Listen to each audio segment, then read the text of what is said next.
आज हम आपको टाइगर किंग के संबंध में पढ़ाएंगे। टाइगर किंग, इस कहानी में जनरल एटीट्यूड दिया गया है, मानव का जनरल एटीट्यूड, जो हम पशुओं के या जंगली पशुओं के संदर्भ में अपनाते हैं। हमेशा मानव अपने को सर्वोच्च समझता है और जो जंगली पशु हैं उनके साथ क्रूरता का व्यवहार करता है। इसी प्रसंग को इस टाइगर किंग नामक पाठ में उठाया गया है। ये आपके कुछ डिफिकल्ट वर्ड हैं, इनको आप जो है अपनी कॉपी पे उतार लेंगे। तो कहानी का जो सारांश है वो इस प्रकार है कि प्रतिबंधपुरम के जो महाराज थे वह टाइगर किंग के नाम से प्रसिद्ध थे, जिनके बहुत सारे नाम थे। जमींदार जनरल और सर जिलानी जंग बहादुर, MAD, ACTC, CRCK, यानी कि बहुत से नामों से उनको जाना जाता है, पर उनको मुख्य रूप से टाइगर किंग के नाम से जाना जाता है। और वह टाइगर किंग नाम उनका क्यों पड़ा? जब वह 10 दिन के थे तो उनके राज्य के जो प्रसिद्ध ज्योतिषी थे उन्होंने यह भविष्यवाणी की कि राजा की जो मृत्यु होगी वह एक बाघ के द्वारा होगी। तो राजा जो है बहादुरों के बहादुर, सूरवीर के सूरवीर और हर प्रकार से प्रतिभा संपन्न होंगे, लेकिन उनकी मृत्यु बड़े होने के पश्चात जो है एक बाघ द्वारा होगी। तो जब वह 10 दिन के थे तो उन्होंने जो है गुर्राकर कहा कि बाघो अब सावधान। तो उसके पश्चात 20 वर्षों तक, अगले 20 वर्षों तक कोई अन्य घटना घटित नहीं हुई। सर जिलानी जंग बहादुर जो थे वह अन्य राजाओं की तरह, अन्य राजकुमारों की तरह जो है अंग्रेजी शिक्षक द्वारा पढ़ाई करते थे और उनकी देखभाल अंग्रेजी नर्स करती थी और अंग्रेजी गायों का दूध पीते थे, अंग्रेजी फिल्में वह देखते थे।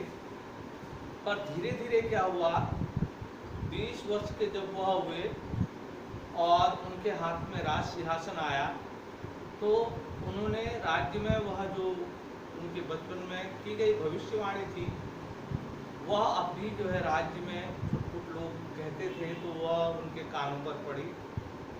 तो राजा ने कहा कि अब मैं राज्य के बाकी कार्य तब करूँगा, पहले मैं 100 बाघों को जो है मारूंगा, क्योंकि 100वें बाघ द्वारा जो है उनकी मृत्यु होगी, ऐसा जो है ज्योतिषियों ने भविष्यवाणी की थी।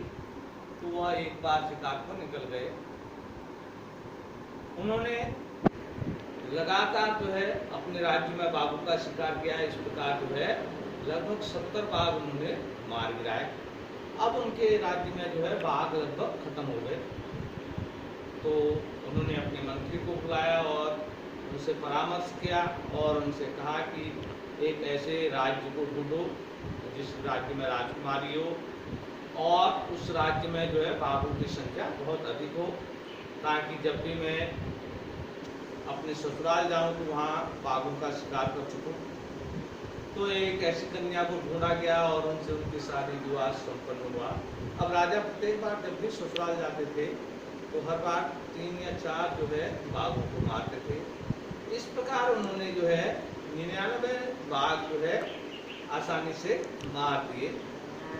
पर जब 100वें बाघ की बारी आई तो बाघों का आकार उनके राज्य में भी बढ़ गया और उनके ससुराल वाले राज्य में भी बढ़ गया। अब मात्र एक बाघ की संख्या जरूरत थी, तो राजा जो है उस बाघ के लिए पागल थे।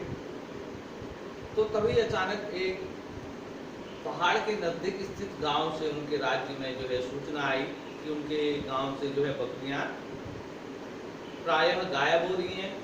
तो यह अनुमान लगाया गया पहले कि कोई चोर गायब कर रहा है। बाद में उनको यह ज्ञात हुआ कि यह बाघ का काम है। तो राजा तुरंत जो है उस बाघ के शिकार के लिए जो है निकल पड़े।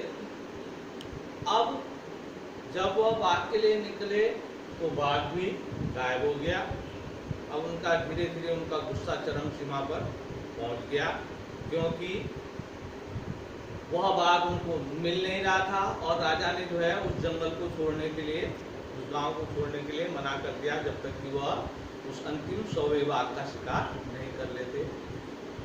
तब उनके दीवान ने इस पर चिंता व्यक्त की और वह एक पब्लिक पार्क से, यानी कि सार्वजनिक चिड़ियाघर से बाघ गुपचुप तरीके से लाए और अपने कार में डालकर उन्होंने, जहाँ राजा जिस जगह ठहरे हुए थे वहाँ नजदीक पर जो है उन्होंने उस बाघ को वहाँ पर डाल दिया। वह बाघ जो था बूढ़ा था और अगले दिन जो है बाघ राजा के सामने घूम रहा था। राजा की खुशी का ठिकाना नहीं रहा और उन्होंने निशाना साधा और गोली चला दी। तो राजा प्रसन्न हो गए और उन्होंने घोषणा की कि मैंने 100वें बाघ का शिकार कर लिया और पूरे समारोह के साथ जो है ढोल नगाड़ों के साथ उस बाघ को शहर में लाने की आदेश देकर वह जो है अपने राज्य को निकल लिए। पर वह बाघ पूर्णतः मरा नहीं था, वह सिर्फ गोली की आवाज़ से बेहोश हो गया था। कुछ देर बाद जब उसे होश आया तो अन्य शिकारियों ने देखा कि बाघ अभी जीवित है, वह मात्र मूर्छित हुआ है। तो शिकारियों को बड़ा डर लगा, उन्हें लगा कि अगर राजा को पता चल गया कि 100वें बाघ का शिकार उनके द्वारा नहीं हुआ है तो शायद क्या हो। तो तब एक शिकारी ने नजदीक से गोली मारी और वह बाघ मर गया। अब उसको जो है राज्य में ले जाया गया, उनके राजधानी ले जाया गया और वहाँ उसकी खाल उतार कर जो है उनके महल में टांग दिया गया।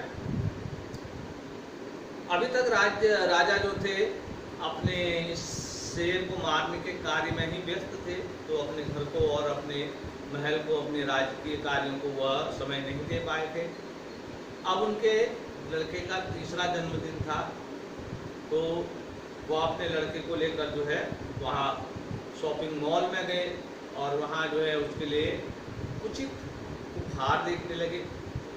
तो कोई भी उपहार उनको उचित नहीं लगा। अंत में वह एक खिलौने के दुकान पर पहुँचे तो वहाँ एक लकड़ी का बना बाघ था जो कि एक कुशल श्रमिक द्वारा, कुशल कारीगर द्वारा नहीं बना था और उसकी जो बाहरी हिस्सा था वह खुरदुरा था और उस पर जो है रोए निकले हुए थे और कीलें निकली हुई थी।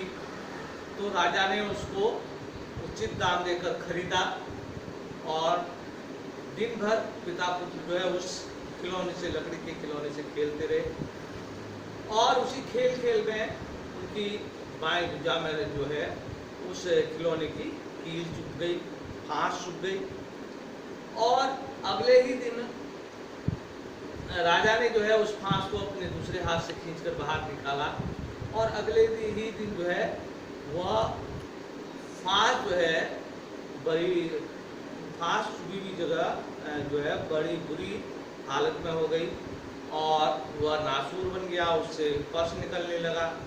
तो 3 सर्जन जो है मद्रास से बुलाए गए, उन्होंने राजा का ऑपरेशन किया और राजा की ऑपरेशन के दौरान मृत्यु हो गई।